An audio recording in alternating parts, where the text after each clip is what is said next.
What's up, guys? Welcome into Packers Total Access. My name is Clayton. You can check us out on packernet.com. Find me on Twitter at Packers_access. You can email us, PackersTotalAccess@gmail.com. You can text us 865-658-5824. Join alongside Tim live in Green Bay here to talk some Packers this evening. Tim, how we doing, sir? Great, man. Happy to be back. Talk a little ball. It's good. Get caught up on all the, the drama and, all the BS. Gotta love it, right? Yeah. Yeah. For some people, this was a great sports talk day, Tim.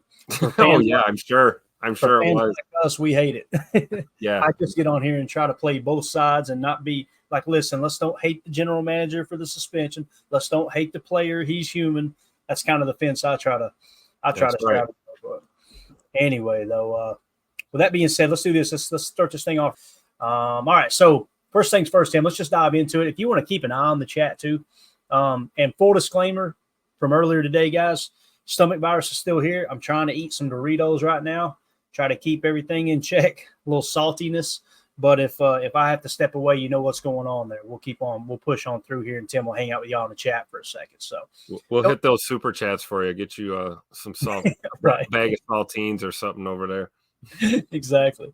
HTE in the house says, damn, 2 streams in one day. Look like y'all look at all the work gets done without Emilio. Just kidding. That's exactly right, man. When Emilio ain't here, we can stay focused, man. Here's the guy. Exactly. So first things first, Tim, let's get to the hard stuff here. Ian Rappaport tweeted out, the Packers have suspended wide receiver Romeo Doubs, who missed 2 practices this past week for their game against the Rams. But after a frustrating week, there's an expectation things have moved in a positive direction, and he will rejoin the team next week. I want to say this. It kind of feels like that report from Ian Rappaport probably came from Romeo's agent. That's a good thing if that's the case. And I could be wrong. I'm just trying to read into it. After a frustrating week, there's an expectation things have moved in a positive direction. I kind of feel like that might be their camp saying, all's good. Yes, I was pissed off, but let's move forward type thing. Obviously. And Brian Gutekunst had a statement that he released here. This came out through Ian. Statement from GM Brian Gutekunst. Unfortunately, we had to make the difficult decision to suspend Romeo for this week's game, said Gutekunst. Its decisions and actions during the week negatively impacted his decisions and actions during the week negatively impacted the team and required us to take this action. While we are certainly disappointed, we are confident that we will be able to move forward in a positive manner. Romeo is a valuable member of our team, and we look forward to welcoming him back next week. Tim, this feels just like the Jair Alexander situation. I mean, I think that was just a copy and paste. Yeah, I was just going to say, shout out to Goody for, right-clicking and saving that joker. That was perfect. Just swap the names up. Control V. What's your take on it, Tim? I know we hadn't got a chance to talk about it. And earlier today, we were trying to be very cautious because we didn't know, hey, what's going on with Rome? It might be something bigger than just, him being upset with his role on the team. And we haven't got confirmation that that's what it was, right? Like to a T. So there's still a little bit of murkiness. But I think for the most part, getting emotional. I think for the most part, we understand what happened, and it sounds like they'll be able to move in the right direction. What do you think?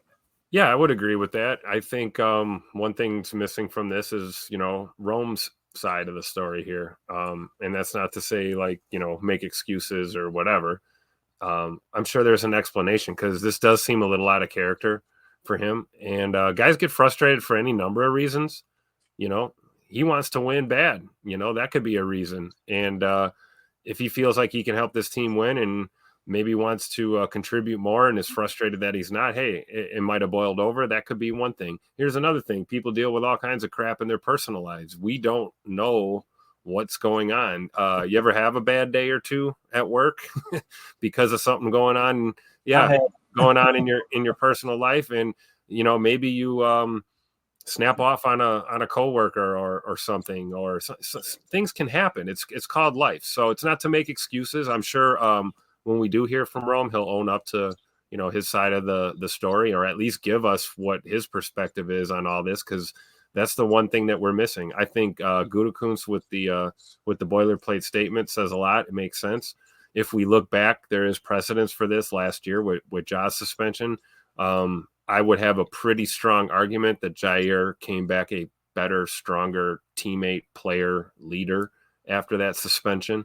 There were some other personnel changes that kind of happened around that time too, as well. But I don't anticipate that with Rome. I did hear a couple of the other rumor mills saying that there were already calls made to 1265 asking about possible trade scenarios for Rome, and those were shut down immediately, as they should be. I think this team is focused on what's ahead of them this year, and they don't want this to be any more of a distraction than maybe it already has been. One thing I guess that would have been in character totally for Rome is, he kind of just ghosted. He was there Wednesday, and then he kind of just, I'll just stay home and not answer the phone. And so it kind of left people kind of in the dark. So we'll hear the explanation or his side of the story at some point. I'm assuming next week at the earliest, right? He's not going to be with the team. He won't be, available for media or anything like that. So. Yeah, I'm eager to see if anything else comes out for sure, but hopefully it just kind of goes away. Sit here and pretend like it's not a big deal, though. I can't. You know what I mean? I'm not gonna BS anybody. That it is kind of it's very odd, and that's really what people are saying in the chat for the most part. I want to say this: we got a poll question up in the YouTube chat. Hit it up for us, okay? Do you agree with Brian Gutekunst's decision to suspend Romeo Doubs for one game? Currently, there's 39 votes. All of them, all 39, 100% yes.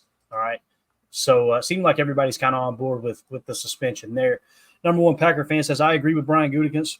No call, no show. You get a write-up. I'm very skeptical about him remaining a Packer long-term. So there you go. All right. Coach Lynn, do you think it had to do with Romeo going back to Cali for the game and not liking his role in this game? It kind of seems like, and maybe I'm reading a little too much into it, but the game plan is typically installed on Wednesday. He was at practice Wednesday.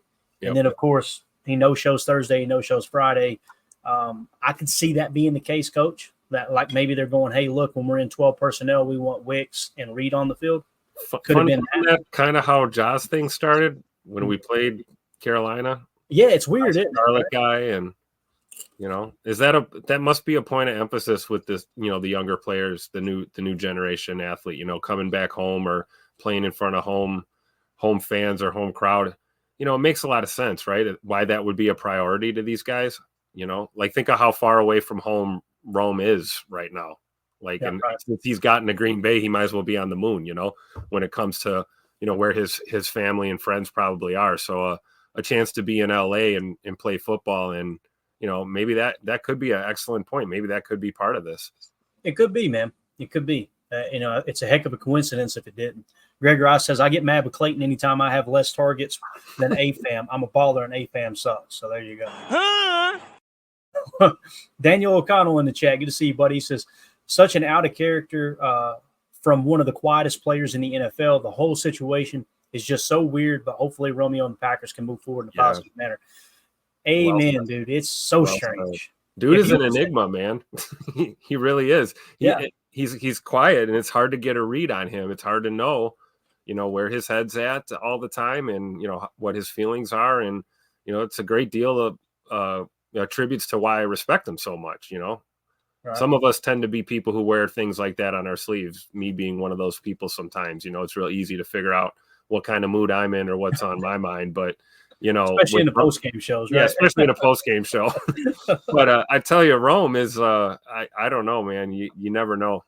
You never know what's going on. So you just hope for the best. And I will always stick up for our players, and we very rarely have players that get caught up with the stupid legal crap and some of the nonsense we see across the league. So that's never an issue, really. And, a guy like Rome, this kind of player personnel kind of situation here, we owe it to him to have his back throughout this and hear his side of the story and let him come back on the other side of this suspension, better off for it. And the ball rolls forward, man. We got to move forward as a team. And I think Rome is wired that way. He always has been. So I'm not with anyone in the fan base. I want to let that be known right now. Nobody in the fan base that is dragging him right now. I agree with none of you 100%. to the fullest. How quickly you turn your back on someone the minute there's a little bit of adversity or an issue. That's just, I mean, fan how you want, but you're not going to get me to fan that way with you. So not happening. Yeah, I agree, man. And it seems like, listen, you can have an opinion that differs. Obviously, we all agree there, but the people that are just, I mean, without even having any details, just running them through the mud. Like, again, we've got a rule on this podcast. If you wouldn't say it to a player's face, you don't say it on this podcast. And I try to treat social media the same way. And I've gotten hot a couple times. And when I get hot, it's real simple. Let's go to the DMs, bub. We can meet somewhere. It's totally cool. We ain't got to sit here and act like two tough guys on social media. You know what I mean? I am kind of eager to see how the draft's going to go, Tim, because there's been a lot of people mouthing to each other. And now all of a sudden, all these Packer fans are going to be in town for the draft. You know exactly how it's going to go, man. Nobody's going to be about that action. No, what? Huh? We're going to get real quiet, real fast. Yep. 2-0 for this in the chat said, Greg, you have at least 65%. 65%. That's what of my targets. So there you go, Greg. You got a fan in the house with 2-0 for this. By the way, we're going to be giving away an autographed Mark Murphy picture tomorrow, and he did autograph it courtesy of Trevor Anderson. He autographed it 65%. So anybody who wants to get yourself in a position to potentially win that, I think it's just a cool piece of memorabilia. You can scan the QR code in the upper right. That'll send you to our Patreon group. It'd be patreon.com/Packer Fan Total Access, or you can just go to patreon.com and search Packer Fan Total Access. Anyone who's a member of one of the 3 tiers, it's just a way for us to give back to those who are supporting the stream. So, again, really cool picture. Just love our listeners, man. The fact that Trevor had the wherewithal in the moment to go, you know what would be really cool? Let's see if we can get him to sign his 65%. That's so awesome. Yeah, it is. Great work. Yeah, and also if you're a YouTube member, you'll be put into that same drawing. We're going to put everybody's name on the wheel and spin it tomorrow during the post-game show, and that goes without saying. But if you guys are new here, we will be doing a pre-game show tomorrow, roughly an hour and a half before kickoff, and then we'll be doing a post-game show immediately following the game. We do Heard it from a fan right here. Yeah, it's going to be a lot of fun, man. I live for those pre-game shows. That's one of my favorite things to do. So yeah, exactly. Me too, man. I love it. Post games are fun, after wins for sure. Right. I'll tell you what I don't love, Tim. They find my boy. Look at this. I had to get this picture with the officials staring at Matt LaFleur calling a timeout, right? Oh my God. And you guys know how it ended. Matt LaFleur called a timeout 17 times on the sideline. Not one there you go. Not one damn official seen it. I have no idea how that happens. But again, he tries to call a timeout. They didn't call it, so he started jumping up and down the sideline trying to get their attention. The NFL fined Packers coach Matt LaFleur $14,069 for unsportsmanlike conduct last week, per sources. CBS showed LaFleur repeatedly trying to call a timeout before coming onto the field. The officials flagged him and now he gets fined on top of it. Tom Pelissero had tweeted out. Tim, man, this hurts. I can't take it. I'm going to be very careful with how I use my words, but this is typical NFL right here. Yeah. I mean, correct me if I'm wrong. The head coach is the only person who can call a timeout, correct? I'm not sure. It sounds right. Because I remember watching a Chiefs game not too long ago where Spags tried to call a timeout and supposedly is not allowed to do that. It's got to come from the head coach, or I believe it's got to come from the field, correct? A player can call a timeout. So if Matt LaFleur is trying to get the attention of the official, like too old for this, says, find the refs for ignoring the coach. I agree. I mean, I would split that in half, make the ref cover the other half of it, because right. Coach LaFleur had every right to be irate in that moment. And, he did the classy thing and apologized for losing his cool or whatever. But hey, man, we all get it. We were all doing the same thing at our televisions at the same time. But yeah, that's typical NFL, man.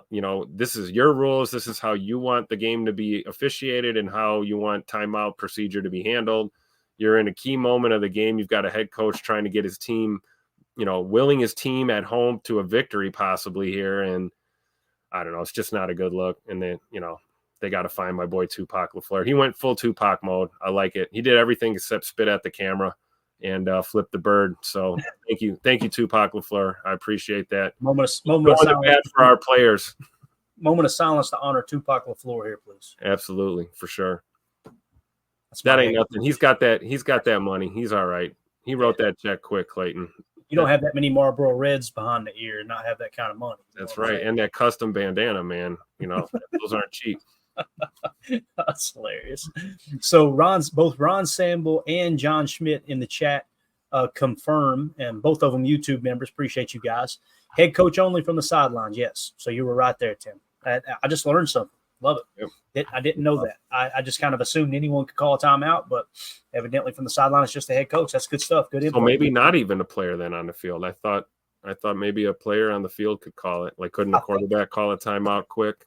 I think it might be the only person on the sideline has to be the head coach. But anyone might be able to call it. I don't know. Something. We can dig a little deeper into that, guys, if you want to. Yeah. So he's the only guy who can do it. So why are you ignoring? How do you ignore the only person on the sideline that's allowed to call a timeout? Right. Come on, no. Exactly. What is this right here? 2-0 for this. Matt LaFleur off the handle. I like it. We need that. We need Matt LaFleur's face photoshopped on Jack Torrance's body from The Shining. And have him holding that axe, you know what I'm saying? We'll just swap one of the Marlboros here, and we'll hatchet or something. Put the hatchet in the hand. I was telling Tim offline, one of my favorite movies, especially when you get into the spooky month of Halloween. I love The Shining. It's just a classic, right? And I knew there was a sequel that came out, what I thought was a couple years ago. Come to find out, I think it was 2012 when it was actually released. So about a decade late, but got around to watching it today. I thought it was good, man. Called Dr. Sleep, I think is what it was called, something like that. Really good movie. I enjoyed the heck out of it. So yeah, The Shining is an all-time classic, man. Yeah. All-time classic. No doubt. Oh, that's perfect right there. That's set the mood. That's what I'm talking about. All right, so we kind of hit on all that. Today we talked defensive lineman. I'll flash this real quick before we get into tight end talk, Tim. But we showed this earlier today, and I know you weren't here for the morning show. There's just a couple metrics. Pass rush win rate, running vertically on the left. And on the bottom, you've actually got run stop rate. So this is a good measure of what you're wanting the players up and to the right. And it'll kind of determine, all right, who's the best defensive lineman, interior defensive lineman in the game. Devontae Wyatt, as it sits right now, has been our top-performing defensive lineman so far. Just in time for him not to play on Sunday. Exactly. Right now, he'll get a little extra rest. Okay. And I've combed through it several times. I don't think I'm missing over anyone. I'm pretty sure that's the highest. Like I said, he's just above the average line on pass rush win rate, and he's well above the average line on run stop rate. Do you see Braden Fisk on here at all for the Rams? Let's take a look because they're saying he's having a great year, right? Let's see if we. That's what I'm looking for him on this. It's kind of hard to read, to be honest with you, man. Yeah, a little bit. Some of the names kind of blend together, but I'm not seeing it. We'll keep kind of looking over it here for a second because I would like to know where he comes in. I see Brown there, Brown the third from the Rams. Don't see him. Interesting. And there may be minimal snaps with this too. That's through week 5 though so far. So, yeah, like I said, don't see him on the list, but interesting because a lot of people were talking about him and his pressure rate. And you guys remember during the draft process, Braden Fisk, great first step. And obviously he just absolutely torched the combine. And you can't overlook the Rams, man. I feel better about this game than any other game we've played so far this year, Tim, even with some of the players being out. Yeah, man, in any given Sunday, dude, you can get smoked by anybody. There's no doubt. It's so true, especially, a team like the Rams that they have, for all intents and purposes, debatably, I think Matty Stafford might be a surefire Hall of Famer when it's all said and done at the helm. You've got obviously Coach McVay out there, and you can't take an opponent like this for granted. And you're playing in their building. It's a West Coast road trip. Like I said, I don't want to keep bringing it up, but we haven't done so hot on West Coast road trips in recent years. So it'd be nice for this team to go out there on the road and get a big dub. But you can't take this for granted. That being said, I'm with you, Clay. I feel real confident about our team. Even despite being down, 2 of our top receivers, let's be real, this Romeo Doubs situation affects us in more ways than one. So this Brian Gutekunst built wide receiver room full of depth is about to be put on full display here this weekend in LA. So everyone's got to step up. Can't take them for granted. Yeah, definitely, man. There's no doubt about that. Trying to see if I can get a screen grab here. It's going to look a little wonky, but I'm going to throw it up anyway. Just seen this come across the wire about 30 minutes ago.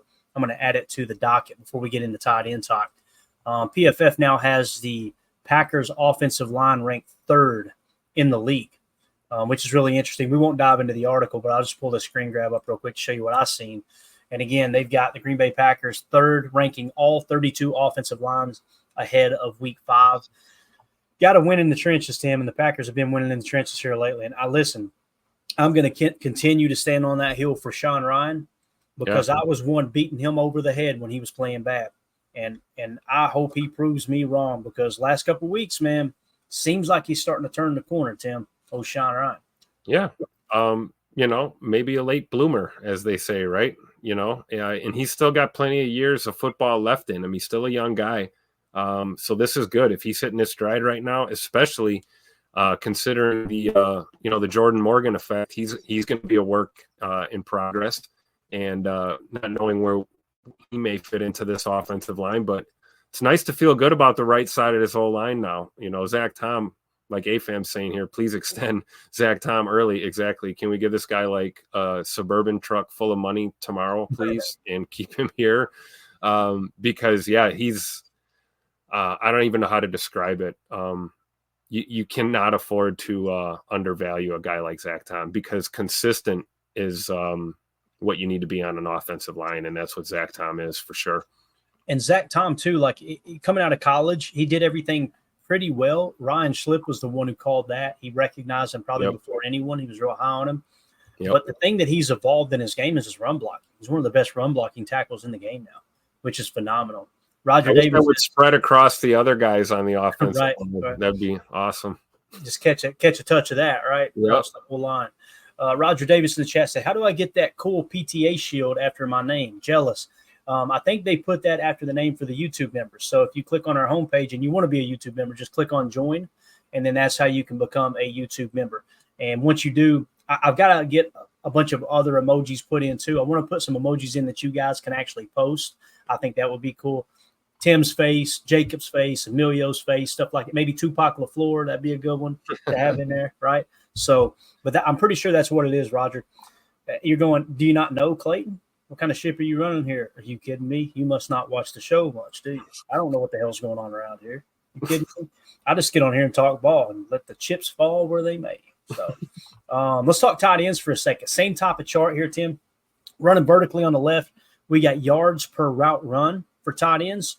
And then along the bottom, running horizontally, we have run block grade. All right. So it kind of takes into account everyone or everything, every aspect of the tight end position. The bad news, Luke Musgrave, pretty far down there, down and to the left, one of the worst tight ends in the league right now.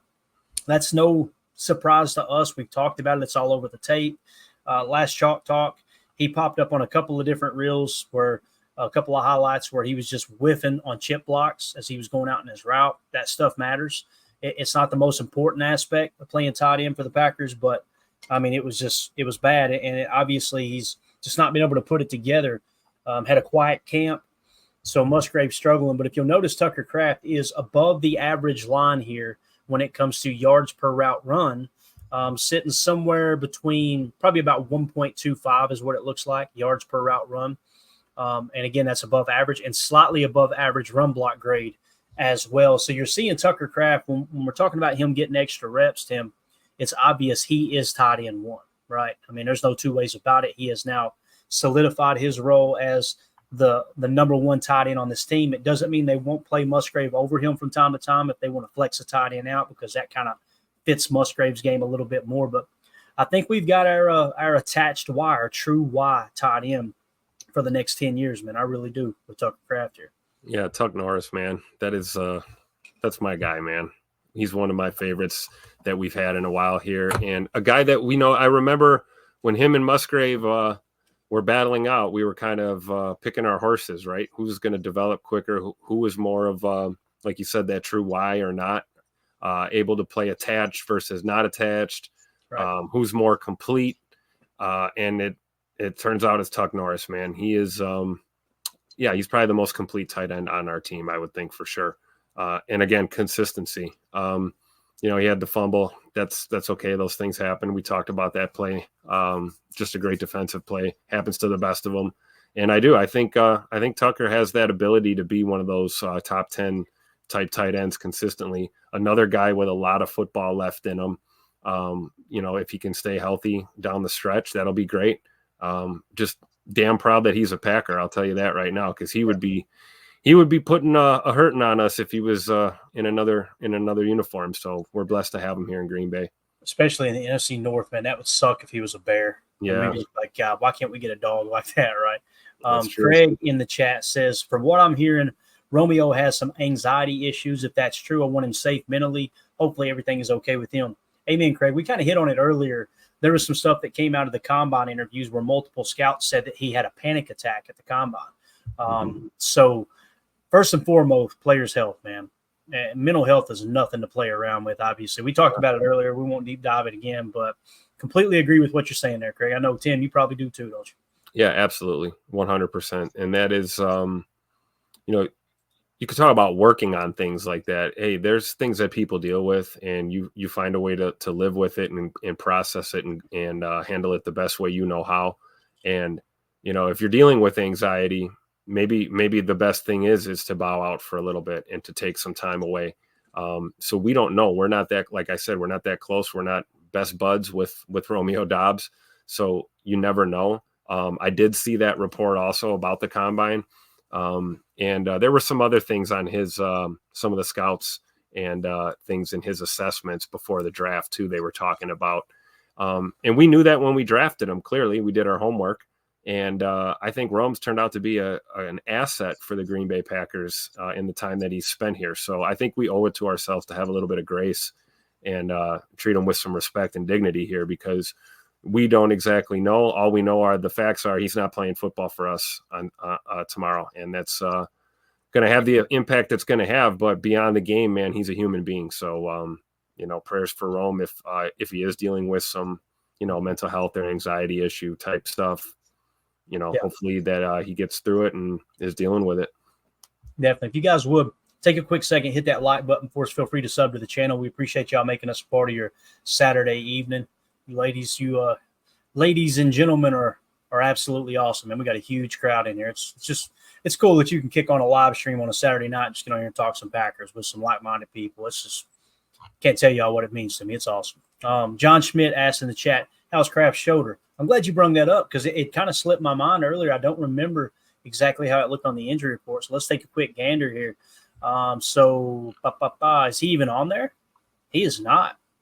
So he's completely off of the injury report. So to answer your question, John, I'm assuming it's completely healthy. I mean, there's no limited status or even possibility of a limited status, looks like here, as far as the injury report goes. I didn't even think of that until you mentioned it, John. So that's great news, dude, for sure.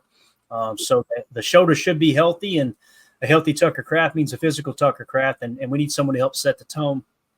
I did this, Tim. I pulled up his catches for the year, and I think we've got, 1, 2, 3, 4, 5. So we got quite a few. Looks like, 12. So we got 12 catches that Tucker Kraft made this year. So let's just kind of run through them real quick and just take a quick look at, all right, how has he looked in the passing game this year? If that's all right with you, we'll do that. We'll dive into it. So here we go. This first play, I should say, looks like it's trips left, which means nub right and 11 personnel. Let's roll the tape. We'll just go all 22 on all these. We'll stay away from the end zone cam. You'll see Tucker out there. See the chip. That's how you chip. Release into the flat, getting some yak afterwards, running over a linebacker look like there. So nice play from Tucker. Love it. That one. Love it. Next play here. This was against the Eagles as well, and you can notice they're in a bunch nasty X set. There's your nasty X. You got the bunch on the right, so it's kind of a tray look on the right with Tucker Kraft in line. This is what he does so well. Let's roll the tape. And this is a 16-yarder. I'm sorry, 29 yards. Look at this on the drag, upfield. My man. Great job selling it. Yeah. He looked like he was going to block that linebacker all the way and then just broke it off into a route. It's beautiful. Look at that right there. Whoop, bye. See ya. Kind of dips that shoulder right there. Yep. Play action. Beautiful call by LaFleur, too. Just a simple play, man, getting him open in space. And there you see the yak. I would hate to be in front of him trying to make that tackle. He's very agile for a big boy like that. It's crazy to watch his footwork. Definitely. All right, so here we are now. This game is against the Colts. Packers were leading 13-3, second and 18 play. Looks like actually lost a yard on this play, so there's probably no sense in even watching it, to be honest with you. Probably gets tackled at the line of scrimmage. Just move it along. Like I said, I filtered by all of Tucker Kraft's catches, so we'll kind of pick some out here. Here's a nice play. This is Packers leading 17-7 in Nashville against the Titans. Looks like Tucker Kraft is actually attached wire right here, so they're in a nasty split. 11 dub nasty, strong right out of the ace is what it looks like. So it looks like Malik Willis short right to Tucker Kraft, going to get 21 yards. Huge explosive play here against Tennessee. Let's watch it. Little motion, little cheap motion, so they went the bunch nasty essentially. There's another chip, release, delay. Get off of me. You kidding me, dude? You see this, Tim? Look at that. Yeah, I mean, that was like a chip on steroids. I mean, he occupied as a blocker. Look at that. I love how he throws them down too, and that's legal. Yeah, get off. You know what I mean? He just slings them on the ground. You take Looking him a bug off his shoulder. You just, excuse me. I love it. And look at him cut up the sideline, show a little bit of that speed. Let's go. Let's go. So he does. He has a deceivingly quick speed burst too. Mm-hmm. You know, we see that with Jaden Reed all the time, how he just hits the little afterburner and he's gone. It's like Tuck Norris has got a little afterburner too. Absolutely. Got that fueled by Bush latte, you know? Yeah, definitely. All right, let's move along to the Vikings game now. We got to play here 21 yards. Okay, so this was Packers were down 28-0. This is a 3rd and 10 play. This is huge to get yourself back in that game.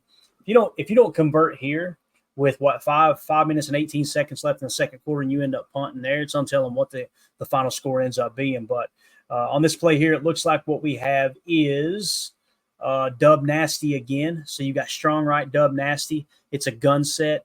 You got strong right, T weak. So that's how it lines up. Tucker Kraft up here attached as the Y. Let's see what the route is. This is for 21 yards against Minnesota. There's that cheat motion, so they go back to bunch. They get back to bunch a lot. Bunch nasty right there with the cheat motion. Tucker Kraft again. You see that little chip? That was nifty.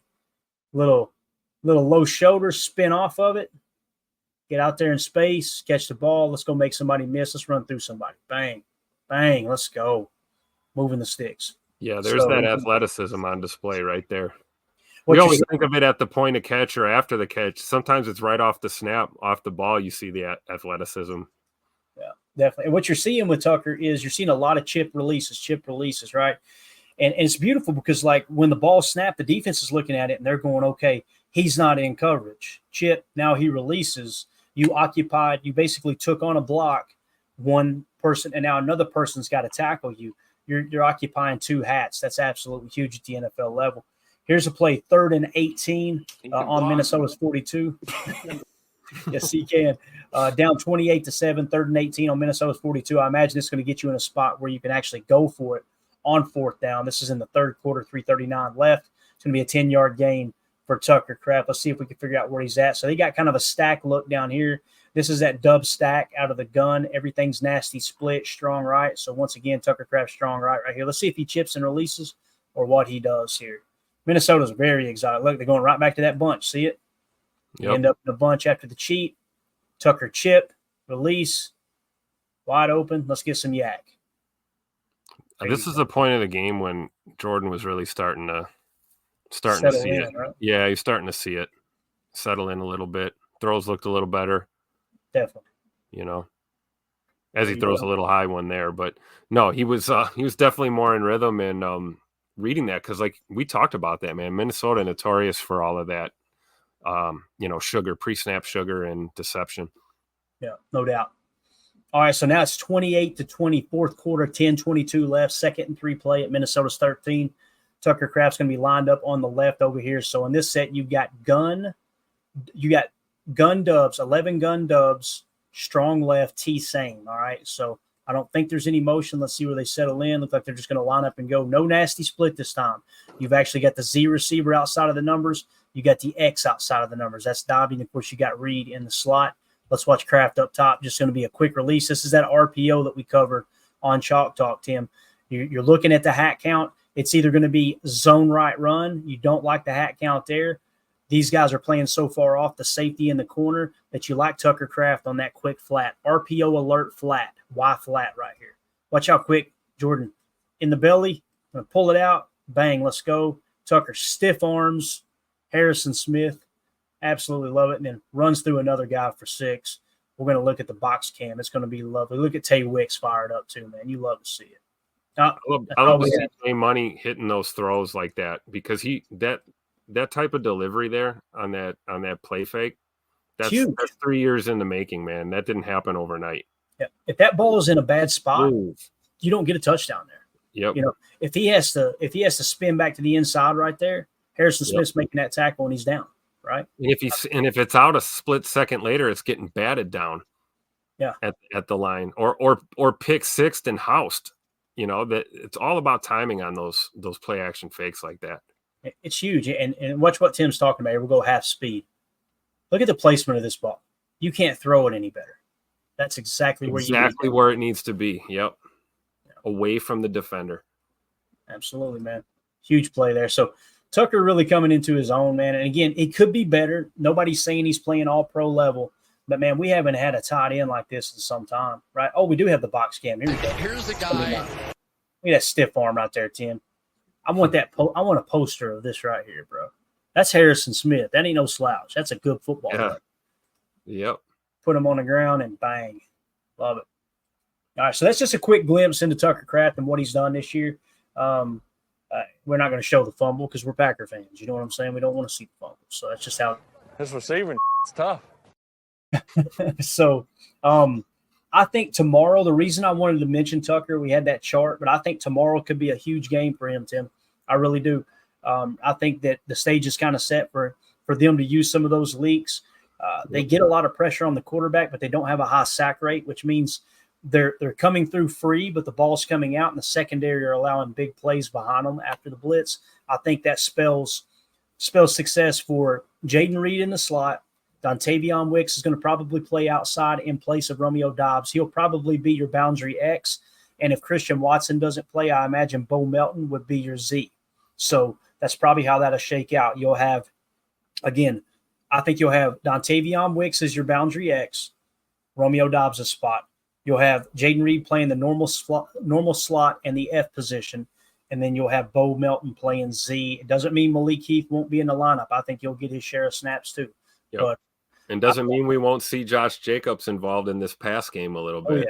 Oh, yeah. We might smell that first receiving touchdown coming here soon on the road. You never know. Right. John Schmidt says it's going to be fun to compare Tucker to Laporta for years. And listen, I'm not going to sugarcoat it. Laporta is a good football player, boys. That man is a hell of a football player. Dog. Great tight end. So from tight end you as well. So the other player we mentioned, Tim, obviously is Dontayvion Wicks. And listen, he's had limited catches this year. I believe I've got them all charted here. So all we have is 8 catches. Does that sound right? Tay Wicks only has 8 catches through 4 games. I'm thinking it is, man. I could be wrong, but I got here on NFL Plus. Wicks primarily played out wide receiver in place of injured Christian Watson. 66% of his snaps coming as an outside receiver. Tay Wicks led the team with 13 targets, including 30% target rate, catching 5 for 78 yards, 2 touchdowns. Okay, so that must have been, that's from last week. So I don't know about on the year, but it makes sense because it seemed like kind of a slow start for Mr. Wicks this season. Yeah, let me just double check real quick and see what his reception. I want to make sure we got all of his catches here. Okay, so let me go stats. Bang. What do we got total? Yep, 8 catches. 8 catches for 104 yards. This is awesome. And you're right about this NFL Plus. This pro, it's something beautiful. It is, man. Somebody they finally got their head out of the rear end and said, you know what we could do that would be really cool. So there we are. All right. So here are all of Dontayvion Wicks's catches. Okay, this first one comes in the first quarter, 3:23 left. In the first, Packers are leading the Colts 9-0. They're at Indianapolis's 14-yard line. This is Malik Willis. You guys remember this is going to be the quick out route. It was a flood concept, if I remember correctly, Tim. So it's basically if I remember, it's either going to be a deep corner or a go from Romeo. It's going to be a quick out from Dontayvion Wicks, and then going to be an underneath choice route for, I think that's Reed underneath. But let's watch Wicks right here. I guess he'd be in the slot, and Jaden Reed would be the F here in this situation. He's going to motion over, come back with the, what do we call that, zipper or yo-yo, right? Here we go, setting up the flood concept. So you see deep, out, underneath, shallow out here, right? And it's a choice route. Look at that. Actually a one-handed catch. Beautiful grab for a touchdown. We seen that, man. I thought, okay, Tay Wicks going to have a monster here. Just struggle. Great route, man.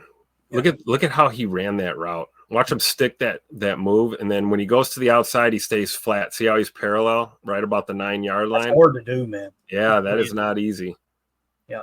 Because he's got to do that. He's got to run that route like that. Look where the ball placement is. It's a really good throw by Willis. It's a great throw, man. It really is. So, again, there's Tay Wicks with the 14-yard touchdown. All right, here's a catch for 5 yards. Probably something simple. We're going to hit it anyway. This is against Indy. We won't talk about the game situation. Let's just let's hit it here. It's a touchdown again. See, some of them they mess up. Like this is showing for 5 yards here. So it's like they hurry up and get the film in, and sometimes they screw some of those up. Here's the 5-yard catch against the Colts. Let's see where Tay Wicks ends up. So just a little sit route, right? What we're trying to do is get an idea of, okay, where have his snaps been? That last one was a slot running an out route. This time he was in a slot running a curl, okay? Because he's going to be probably playing on the boundary this week. Let's see what this one is. 7-yard game against Indy. Where's he lined up? All right, so they got this kind of – it's like a semi-stack, like a trips look over here to the left. He's going to be the outside receiver here. Let's see if they motion him. They didn't. Going to run an out route. So they're working him on the outside quite a bit. What a grab. Look at this. Did you see that grab? Oh, that was a toe tapper. I remember this. Yeah, look at that. Great catch. See if we got a box cam for this. That would be lovely. Yeah, if we could see that angle, it's even more impressive. Yeah, here we go. This is what they talk about when they talk about body control. Look at this. Beautiful, dude. Absolutely gorgeous. That's what's so frustrating about the drops this last game, right? Yeah. It's like, because you see him do that stuff. Here he is for 11 yards. I think every once in a while we get reminded that these guys are human, right? I mean, right. you see that play and it doesn't look human, and then you see him drop one right on the numbers, and you're like, oh, that's right. He's a human. Here he is lined up. I'm pretty sure this is him at the bottom. I could be wrong. I think that's him. He's going to be the Z. So it's probably Romeo Doubs in the X, Jaden Reed in the slot, and then Dontayvion Wicks in the Z. If you're wondering how we determine that, the X is always on the line of scrimmage, opposite the tight end. That makes him the X. And then on the tight end side, opposite of the X, is your Z receiver. And then in between the offensive line or the tight end and the X is going to be your slot, and vice versa if it's on the Z side. Let's see what Tay Wicks does at the bottom on this route here. All right, so orbit motion on this play, Tim. Probably just going to be a swing pass, ain't it? Yep, getting out there in space, trying to make something happen. Good yak there. Look at that. Considering how late that ball got out, you see how late that ball got to him? Yeah, no doubt. I mean, he was out there for an hour. Look at all by himself. If you get that pass out while this defender is on his heels. Oh, my gosh. Could be a huge, huge play. And it was a low pass, so it wasn't like he was able to catch it. And Yep. You know what I mean? So he made one guy miss, two guys miss. Took, 4 defenders to take him down. Yeah, that's like – talk about making something out of nothing, right, Clay? I mean, this play could have been dead at the 20 if it weren't for Wicks. I mean, he just shook that first defender right here. Bye. See ya. He's fearless with the football too, man. There's no doubt about it. Just got to get the drops cleaned up. And he knows that. He knows that more than anyone. All right, here's an 8-yard gain. Let's see where he's at on this play. Looks like we're just going to get the box cam on this one. No, it's the same one again. Yeah, I don't know why it's doing that, man. That drives me crazy. Orbit. Oh, it might be the camera. Here, see sideline and end zone? It might be showing you one of each for each play. Yeah, but once I click on it, you see how it is already. It's resetting. It should be. It should have already triggered, but it didn't. That's all right though. We'll get to it. So here we are. Watch it show the same orbit. I was going to get mad at it. So here's Tay on the outside, little hitch route, right, for the first down. So there you go with that. So he's a hitch playing on the outside. You want to see that. Here's the 6-yard touchdown catch against the Minnesota Vikings. This was the fourth quarter, 11:42 left. And let's see where Tay's at. Is Tay up here in the slot? Is that Tay right there? No, he's down here. Bottom slot. Yeah. So you've got Y flex. This is what we're talking about with Musgrave. See how they flexed him out wider? That's a package they're using Musgrave for. Treat him like a wide receiver. If they match with 11 personnel, that means a backer is trying to cover Musgrave. The problem is Musgrave hasn't really played at the level. Really popped there like we thought, right? We always thought of him as more of a receiving type tight end. There's Tay on the inside. Good Yeah. route, man. What a play design by Matt LaFleur. Look at this thing. So you're going to have the tight end. Watch the tight end work them out, take them with him, right? Yep. They're in some kind of match code. This is, you kidding me? Butt naked through the trailer park. Yep. Not the greatest route in the world by Musgrave, but damn good enough to get the job done here to get Wicks open. Yep. Definitely. All right. Here is Tay Wicks if it'll reset for us. All right. 36-yard gain right here. So here's the guy. See where he's at. Looks like he's on the outside again. So he's gotten some snaps here, Tim. You know, last year he was, I think we had the highest passer rating when targeted when he was in the slot last year, even more than Jaden Reed out of the slot, if I remember correctly.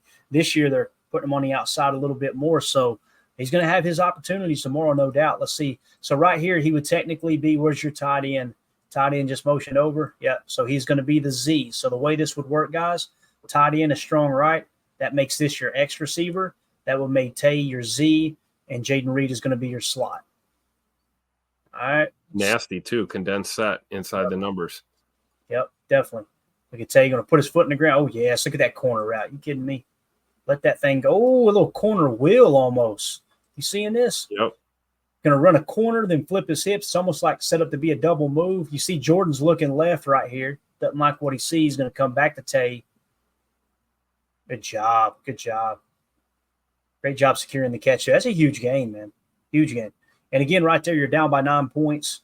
9 points in the fourth quarter, only 6:50 left. The game's on the line, think play or not play. And then his final catch of the game, man. Listen, I know he had a rough game. He had a lot of drops. But the reality is that dude had 2 touchdown catches too. Like, we can't just dismiss that. I love this. This play right here, this is – I think of Coach Lynn every time I see this replay. Coach Lynn said, that's a hell of a ball by Jordan. Look at that. Threading the needle in the double coverage. Yep. I mean, you can't throw it any better than that. And that's why we can't be so upset about the one, the hospital ball to Scoot, because he was trying to do the same thing, real similar, trying to thread the needle. Here he did it successfully. And look at him stepping into that throw. Yeah, it's hard to see. I know it's kind of a much smaller screen there, but you can see Jordan stepping into that throw in that second half, man. Yep. Watch this. He turns that thing loose. Yeah, great, he's got an absolute rifle when he steps into it like that. Yeah. Let's see if we get a box cam. This is the best view right here, man.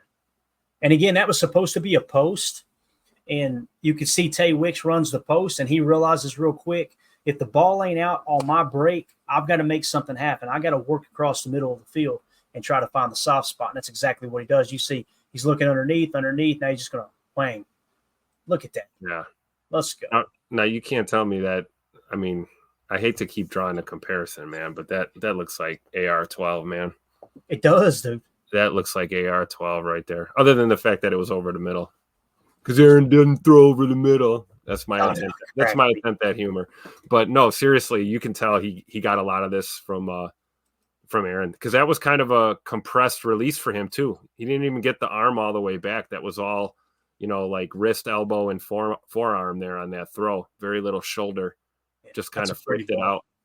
Got to give a shout out to Emmanuel Wilson too. Watch him come across the formation looking for work. Look at Emmanuel Wilson in pass pro. 43 going to come screaming off the edge. Watch him. If Emmanuel Wilson isn't on the field, this play doesn't get made. Watch Emmanuel.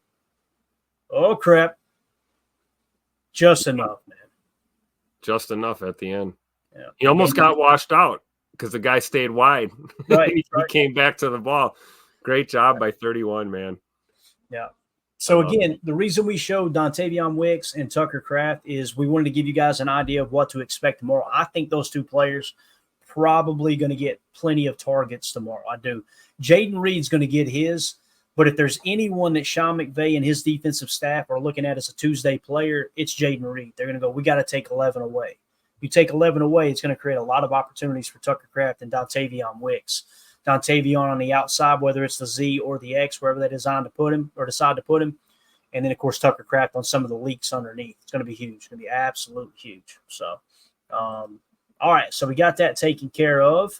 Let's jump into one more thing, Tim. It's going to be the last night that we're actually going to be covering the preview for this game. Let's go to Next Gen Stats. If y'all give me just a second, I'm going to go to where's it at? I think it's here, Game Center.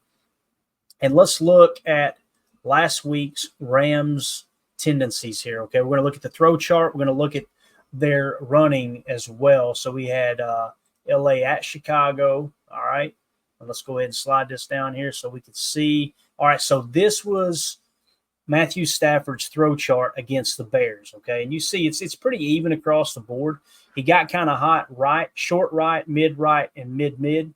And then, of course, he hit the deep shot there, deep left for 25 yards. But for the most part, Tim, they're keeping the ball underneath. And we kind of talked about this. We broke down one of his top receivers right now is Tutu Atwell, with Cooper Kupp and Puka Nacua being out right now. And Atwell loves to run outs and digs. That's kind of his moneymaker. And I'm telling you, what you've got with Matthew Stafford is playing real simple play action football, selling the hell out of that play action, getting the backers to bot, and hammering the digs and the outs right over top of it. You're getting those guys. The hell out of man-to-man defense, and we should be all please, right. For the love of God. And here's what's crazy. When you break down the numbers too, though, they've had less success against cover one man. And I'm going, don't take the bait, half. Don't take the bait, for God's sakes. Please don't do it. Hey, this will be the one, though. I got a feeling we're going to see Quay Walker not drop an interception in this game. This is the one. I'm all about it now. So, Matt Stafford last week, I apologize for munching in the mic here, but hey, you're still with us, man. The Doritos are working. It is. Every time I get a little, taste of that nacho cheese there and the salt helps just a touch. So with Stafford, his numbers against the Bears, and the Bears have a pretty stout defense, man. I don't know if we have the actual numbers. We don't have them pulled up. I could look at it defensively. We should probably do that too. We'll do that here in a minute. We'll look at team stats. Just great don't let me. AFAM here real quick. Stafford will overthrow from time to time. We have seen that. We have seen him sail a few. So, maybe Xavier McKinney with his fifth game in a row would have picked 2 here on an overthrow. And the big thing, that's where the interception came, was between 10 to 20 yards. Looks like on maybe an out route on the left side here. You can see my cursor. Yeah, right here. So that's where the pick came. He was 0 for 3 in 10 to 20 yards sideline left. Okay. So that's kind of a cold spot. What you want to do is cover up these hot spots, right? Right down the middle of the field is going to be huge. That's where he really likes to attack, between 10 to 20 yards. What we were talking about with those play action digs, he was 5 for 5 for 86 yards. Tutu Atwell, I think he caught 2 or 3 passes in that game on dig routes. So really want to key in on that for sure. But again, his numbers against the Bears was 20 of 29 for 224 yards, no touchdowns and a pick. All right. And then when we go to rushing chart, Kyron Williams had 19 carries for 94 yards. That's a pretty good day at the office. Also had a touchdown. He had his most success inside right, 8 carries for 41 yards. All right. Next was outside right, 5 attempts for 24 yards. Inside left, 5 attempts for 20 yards and a touchdown. And then only wide left 1 time, 1 attempt for 9 yards. So the pass game, and again, this is why you watch a 4-game saturation. They know we're watching the tape too. So they may go back to what they did the previous week, right? In week 1. So why don't we do that? Let's take a quick gander week 3 here and see if that chart looks similar. I love that we got access to all this. Let's see, LA Rams. Let me just take to find it here. Where are you at? LA Rams. Right here, San Francisco. All right. It just says LA and it drives me crazy. It should LAR. But let's see here. Going to be a little bit difficult. They're on the opposite side on this chart. We can slide over maybe. It ain't going to let me. All right, that's all right. We'll just do the whole kit and caboodle here. So the previous game, let's see if it looks similar. It does, Tim. Look. Yeah. Mid, all the way down mid. That's the hot part of the chart. Deep, left, not there for Stafford. So we want to focus on middle of the field, and deep and mid right for the most part on his throw chart. As far as running, look, there it is again, inside right, man. That's where they're making their hay in the running game. Yep. They had 15 attempts for 61 yards and a touchdown. They worked mid-right against the San Francisco 49ers. So something to keep our eye on there. Anything else you want to hit on as far as the tendencies there? As far as tendencies, no, I've got just something on the receivers. I was doing a little deep dive on the Rams receivers, considering that they are, we talked about Tutu Atwell a little bit. I got some stuff from the NFL Pro saying basically Atwell kind of had similar snap rates across, the last 2 weeks basically. But Jordan Whittington, I don't know if you've got anything on Jordan Whittington. Basically only played 21 snaps in week 3. Last week he played 56 offensive snaps against the Bears, and I believe he had a few targets too. So I don't know.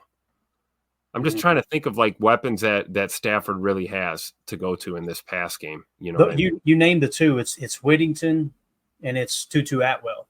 Okay. Those are the two. And Whittington has stepped up fairly decent, given the whole situation. But you see Tutu is definitely their leading receiver there. 6 targets, 4 catches, 82 yards. That was like I said, against the Bears there.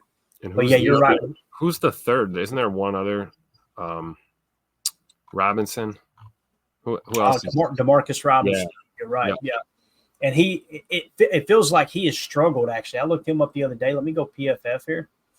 Okay. See if we can find it. Because I think that would be really cool to show here. LA Rams, let's go lineup. Bang. So Robinson, he's got a 65 grade right now. It's not on the screen, is it? No, it is. All right. I'm sorry. Let me pop it up here real quick. Here we go. Bang. All right. So, yeah, DeMarcus Robinson, a 65 PFF grade as it sits right now. Of course, it disappears now. There we go. So 65. And you see throughout his career, 58, 54, 60, 54, 60, 51, 65, 70, and sitting at about a 65 this year. So that's about where he goes. Now, he has this year so far has snaps 63 out of the slot, 163 out wide.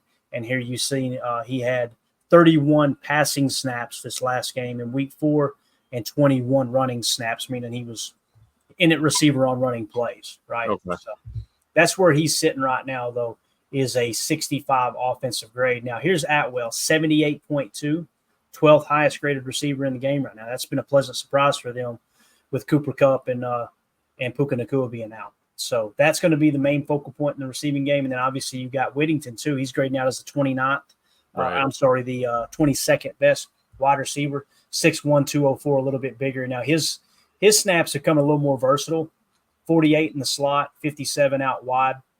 He's been in the backfield 3 times, so they probably use him a little bit like we use Jaden Reed from time to time, not near as dynamic. They've actually played him in line on some of them nasty splits as well, how we do Christian Watson sometimes, kind of kick him in on the wing and that type of look. So that's how their weaponry looks. Their offensive line pretty bad in the middle, right? Yeah. And we talked about that last week. The weak spot of the Minnesota Vikings offensive line was the middle, and we stunned it all game long. I hope Halfley this is a game where he goes, all right, let's pin our ears back in the middle. Let's stop with the run stunts. And that's what they were doing a lot with Minnesota. They were running run stunts to kind of help control Aaron Jones. Yeah. When you slide horizontally in that run gap game, people don't want to hear it, but it's very similar to a 34 jam 2 gap approach. You're not penetrating, you're engaging and sliding left to right to take those running lanes away, kind of hold the running back at bay. But I hope in the middle of this week they kind of turn them loose and let Kenny and obviously Wyatt's going to be out. So if it's Carl Brooks, TJ Slayton, whoever's in there, Kobe Wooden will probably be active. I imagine Carl Brooks will get quite a few snaps because the LA Rams play 11. They play in 11 personnel more than any other team in the league. Okay. So we're going to see a lot of nickel sets. So I imagine it's going to be Kenny Clark, Carl Brooks, but who knows? This might be a week that they turn LVN loose on the inside too. Could do that. I would love to see it. We've talked about that versatility, right? We can kick him inside. This may be the game we see it. Could be, man. Could be. So there's a little PFF preview for you there that we didn't have on the docket. Nice work. I like it. Yeah. Let's go to team statistics real quick and kind of see where they're ranking and get this squared away on this NASA computer over here that I still don't know what the heck I'm doing. I think I got it pulled up on mine too. Yeah, I got it right here. We're good. All right, so go ahead and share the screen. This is going to be your team statistics, and you guys know I've got a handful of stats that I think are most important. Let's start on the offensive side with scoring offense, and let's go points per play. Let's see how the LA Rams are shaking up.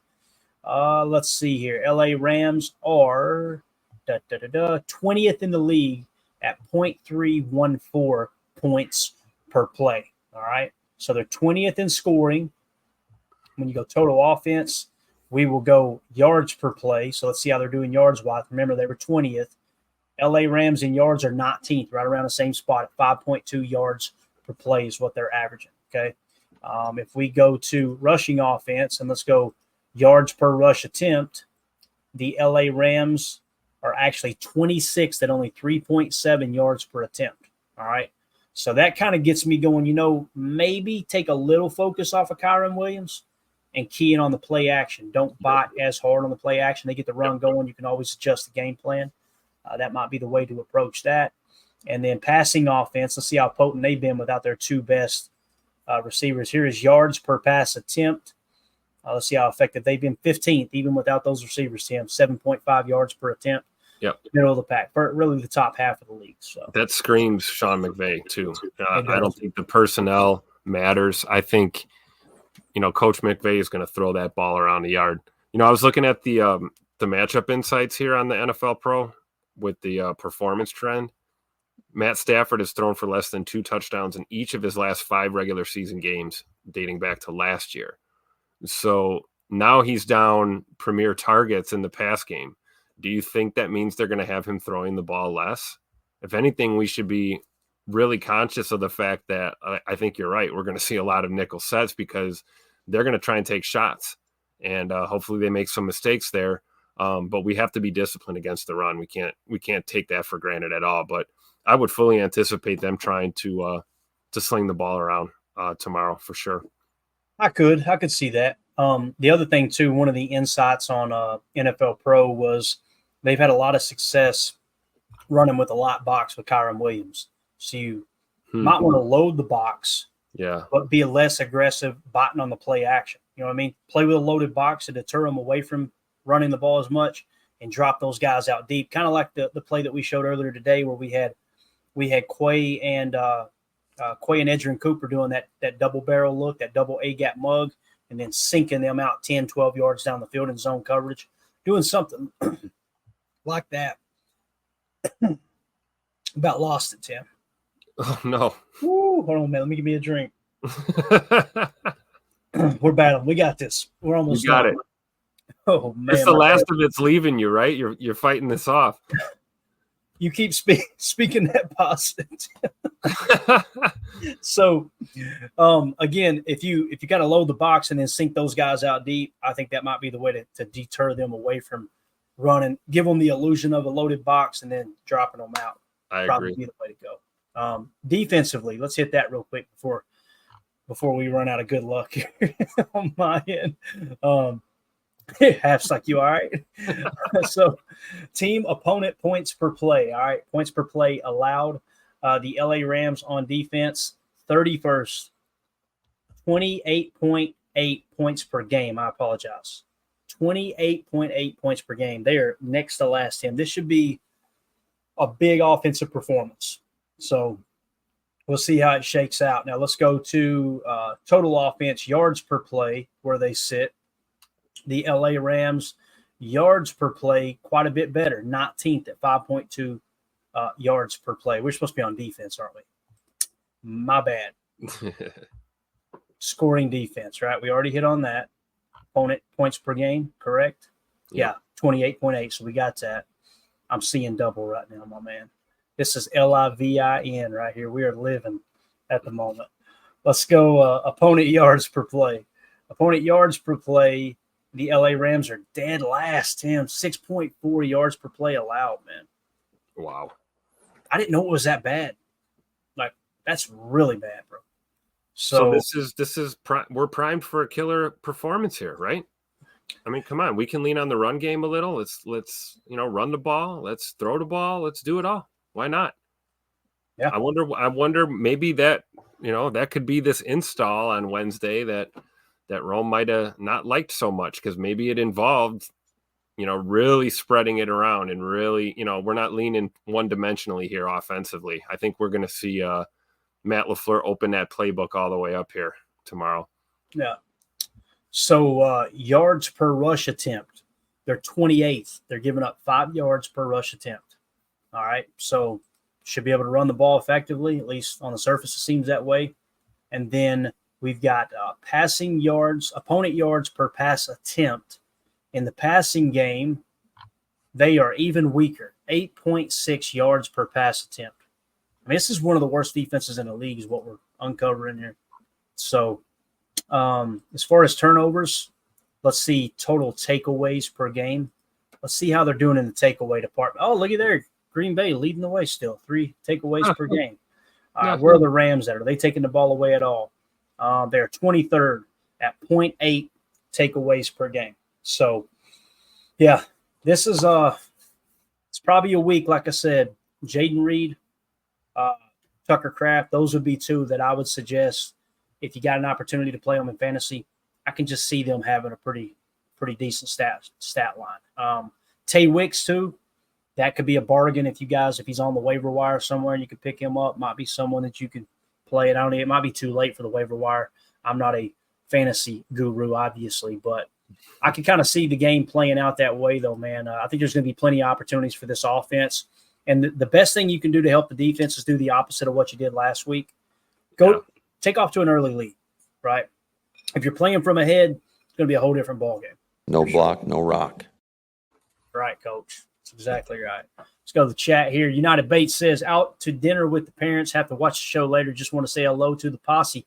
Tell the parents we said hello and thank them personally from us for raising an absolute legend there, Bates. We appreciate you. Right.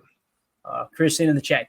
Josh Jacobs, 25 carries, question mark? Could be, or you could approach it a little bit different way and go jump out to an early lead, save his legs, and let Emmanuel get a few touches. Marshawn Lloyd should be playing, right, Tim? Am I thinking right?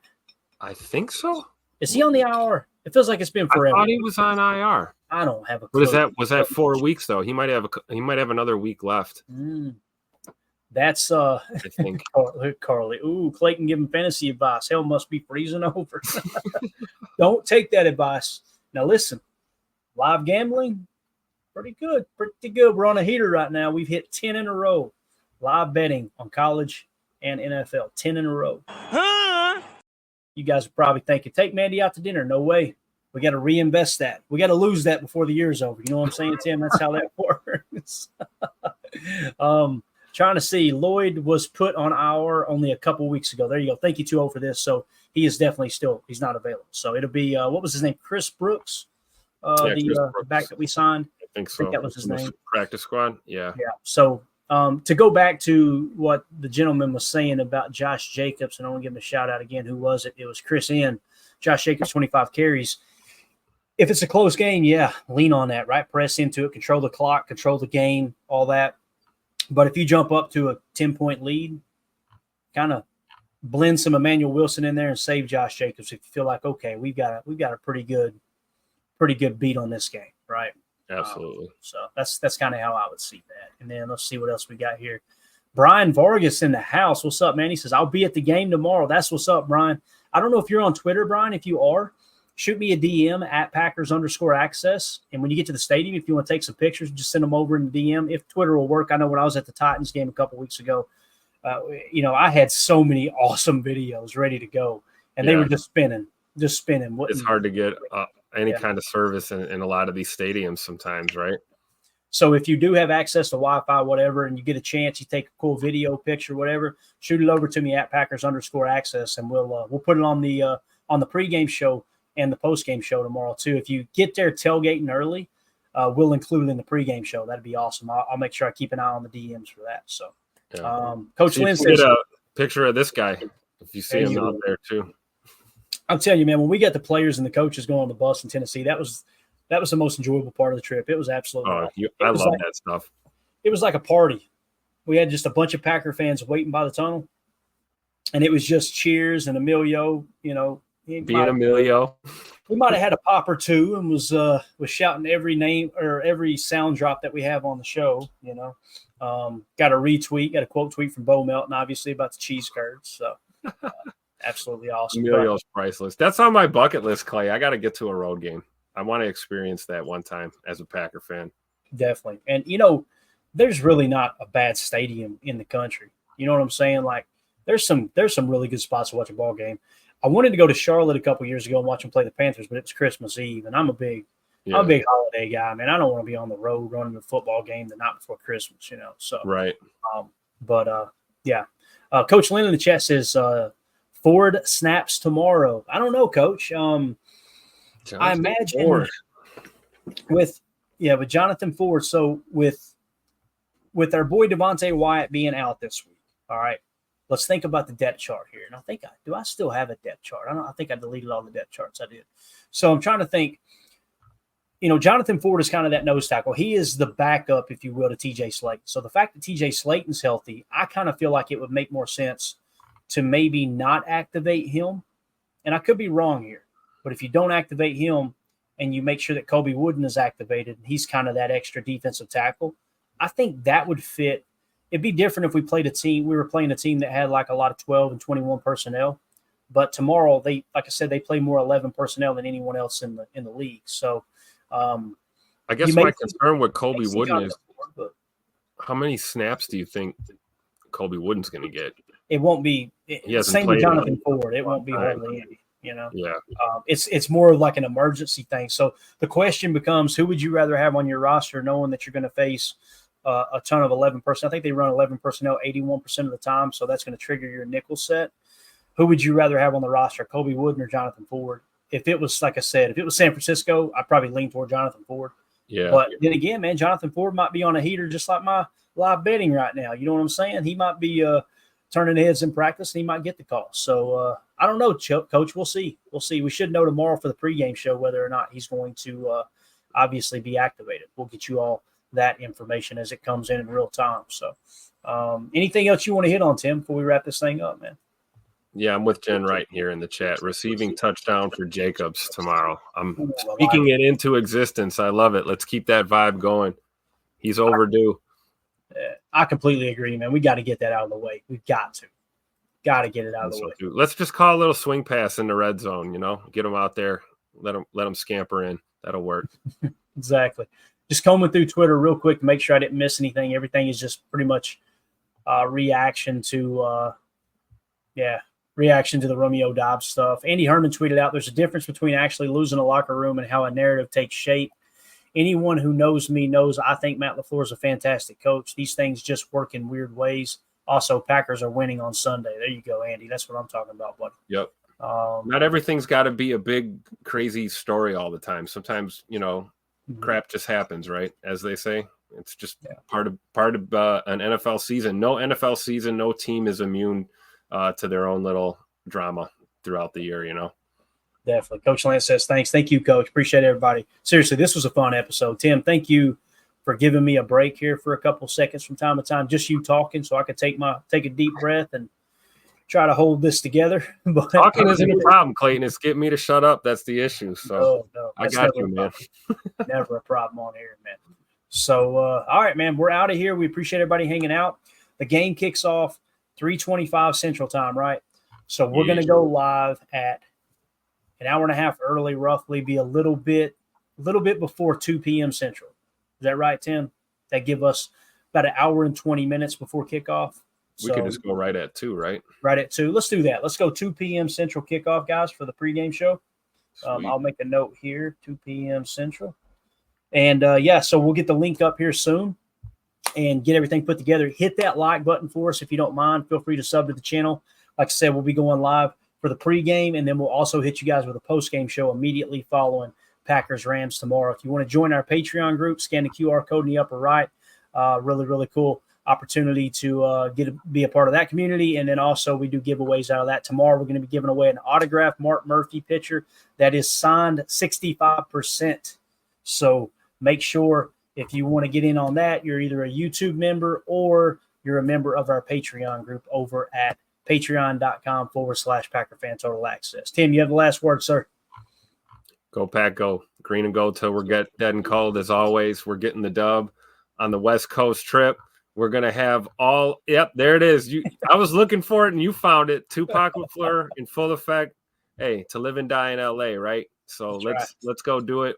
Both teams looking for a win here. I think it's going to be a pretty competitive game. Hopefully we boat race them. It'd be nice. We're due for a boat race, but I think the Packers win either way, even if it's a close one. So I'm just excited for pregame show. we'll do the final breakdowns and analysis tomorrow, just before kickoff right here at 2:00. Really excited. And shout out to my mother-in-law, Miss Sherry. I know she's listening, and to Mrs. G as well. They're pumped up for the game tomorrow. Awesome. Go Pack, go. Good stuff. So hitting that West Coast, make sure you pack your bags, ladies and gentlemen. Grab your skateboard. We're ready to ball. All right. So help me out here, Tim. For those of you listening on the pod, thank you for making us part of your day. As always, let's go out and be the change we want to see in the world. Go Pack, go.